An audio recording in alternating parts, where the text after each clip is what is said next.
பாதுகாப்பு என்பது ஒரு உரிமையாக இருக்க வேண்டிய உலகில் நினைத்து பார்க்க முடியாத கொடூரங்களை சகித்துக் கொண்டவர்களுக்கு அது ஒரு தொலைதூர கனவாகவே இருக்கிறது. நன்கு அறியப்பட்ட கணவருடன் ஒரு வெற்றிகரமான ஆடம்பர விடுதி சங்கிலியை நான் நடாத்திக் கொண்டிருந்தேன். நான் வெளி உலகிற்கு ஒரு முன்னோடியாக திகழ்ந்தேன். ஆனால் மூடிய கதவுகளுக்கு பின்னால் என் வாழ்க்கை பயத்தால் ஆளப்பட்டது. சாதாரண வாய்வழி மூலம் ஆரம்பித்த துஷ்பிரயோகமானது விரைவில் மிகவும் தீவிரமான உடல் ரீதியான வன்முறைக்கு வழிவகுத்தது.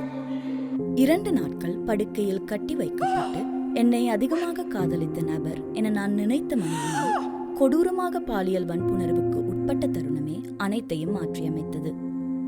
உணவும் தண்ணீரும் கிடைக்காமல் பட்டினியால் வாடும் நிலைக்கு நான் தள்ளப்பட்டேன். எனது பாதுகாப்பான இடமாக இருந்திருக்க வேண்டிய எனது சொந்த வீட்டிற்குள் கண்ணியத்தை இழந்து நான் நரகத்தை அனுபவித்தேன்.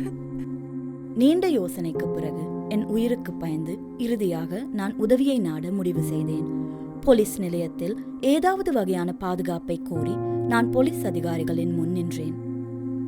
ஆனால் நீதிக்கு பதிலாக எனக்கு அலட்சியமே கிடைத்தது.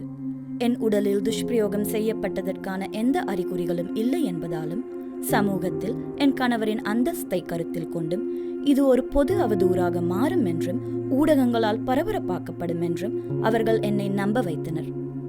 இதை வீட்டில் தனிப்பட்ட முறையில் தீர்த்து கொள்ள சொன்னார்கள்.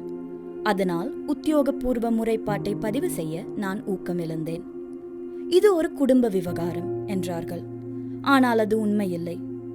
இது என் வாழ்க்கையை நான் இழக்க செய்யக்கூடிய ஒரு பிரச்சனை.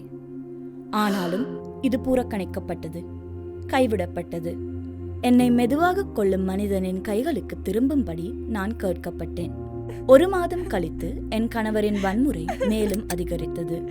அவர் துப்பாக்கி முனையில் என் உயிருக்கு அச்சுறுத்தல் விடுத்தார். கத்தியால் என் கையை அறுத்தார். என்னை படிக்கட்டுகளில் இருந்து கீழே தள்ளினார். இம்முறை நான் போலீசாரிடம் சென்றபோது அவர்கள் என் காயங்களின் தன்மையை கருத்தில் கொண்டு அவர்கள் நடவடிக்கை எடுப்பார்கள் என உறுதியாக இருந்தேன். ஆனால் எந்த பரிகாரமோ தீர்க்கமான பதிலோ இல்லாமல் என்னை அலைய வைத்தார்கள். 7 மணி நேரத்திற்கும் மேலாக காத்திருந்த பிறகு நம்பிக்கை இழந்து வீட்டுக்கு திரும்பினேன். நான் இறுதியாக என் தோழியிடம் மனம் திறந்து பேசிய போது ஒரு வழக்கறிஞரின் உதவியை நாடும்படி அவள் எனக்கு அறிவுறுத்தினாள். அப்போதுதான் என் பிரச்சனை உண்மையாகவே கேட்கப்பட்டதாக உணர்ந்தேன். வழக்கறிஞர் நான் சொல்வதை கேட்டு அனுதாபம் காட்டினார். மேலும் ஒரு சட்ட மருத்துவ அதிகாரி என்னை பரிசோதிப்பதை உறுதி செய்தார்.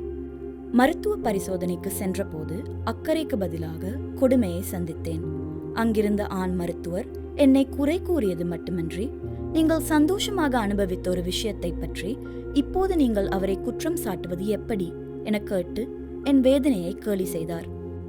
நான் மேலும் வேதனைக்கு உட்படுத்தப்பட்டாலும், என் வலி நிராகரிக்கப்பட்டாலும், என் குரல் கேட்கப்படாவிட்டாலும் இது போன்ற கருத்துக்களை தாங்குவதை தவிர எனக்கு வேறு வழியில்லை. எனது காயங்கள் குணமடைவதற்கு முன் ஆவணப்படுத்த வேண்டியதால் நான் இதனை சகித்துக் கொண்டேன். என் வழக்கு விசாரணைக்கு வருவதற்கு பல மாதங்கள் எடுத்தது. கட்டளை சேவகர் என் கணவரின் முகவரியை கண்டுபிடிக்க முடியாமல் போனது முதல் மொழிபெயர்ப்பாளர் பல மாதங்களாக கிடைக்காதது வரை இந்த தாமதங்களுக்கு பல காரணங்கள் சொல்லப்பட்டன. இங்கு ஏதோ ஒரு சதி இருப்பதாக நான் சந்தேகிக்க ஆரம்பித்தேன். நீதிமன்றத்தில் எனக்கு தொடர்ந்து நீதி கிடைக்கவில்லை. எனக்கு எதிராக வாதித்தோர் என்னை நடத்தை கட்டப்பெண் என்று பெயரிட்டு என் கதாபாத்திரத்தை கேள்விக்குள்ளாக்கினர். மேலும் என் நம்பிக்கையை உடைக்க என்னை அவமானப்படுத்தினார்கள். என்னை குற்றவாளியாக சித்தரித்த மோசமான குற்றச்சாட்டுகளிலிருந்து என் வழக்கறிஞரால் கூட என்னை காப்பாற்ற முடியவில்லை.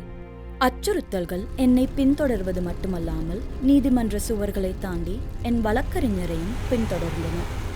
நீதிக்கான எனது போராட்டத்தில் எனக்கு உதவ அவரது விருப்பம் அவரையும் இலக்காக மாற்றியது. வன்முறை என்னையும் என்னை சுற்றியிருந்த அனைவரையும் சூழ்ந்தது. காவல்துறை மற்றும் நீதிமன்றங்கள் என என்னை பாதுகாக்க கடமைப்பட்ட அனைவராலும் நான் மேலும் மேலும் பாதிப்புக்குட்படுத்தப்பட்டதால் என்னால் இனி அந்த பாரத்தை சுமக்க முடியவில்லை. இவை அனைத்தினாலும் தோற்கடிக்கப்பட்ட நான் வழக்கை தொடர மறுத்து வெளி உலகத்திலிருந்து என்னை துண்டித்துக் கொண்டேன். 1 மாதம் கழித்து அவள் குரல் முழுதாக மௌனமானது. ஒரு முறை அல்ல, பல முறை அவள் தப்பிக்க முயன்ற மனிதனால் அவள் பாலியல் வன்புணர்வுக்கு உட்படுத்தப்பட்டு வெட்டி கொள்ளப்பட்டாள். பெண்களை பாதுகாக்க இருக்கும் இந்த அமைப்புகள் அவர்களை கண்டு கொள்ளாமல் இருக்கும் போதும், அவர்களை மௌனமாக்கும் போதும், இன்னும் எத்தனை பெண்கள் தம் வாழ்க்கையை இழப்பார்கள்?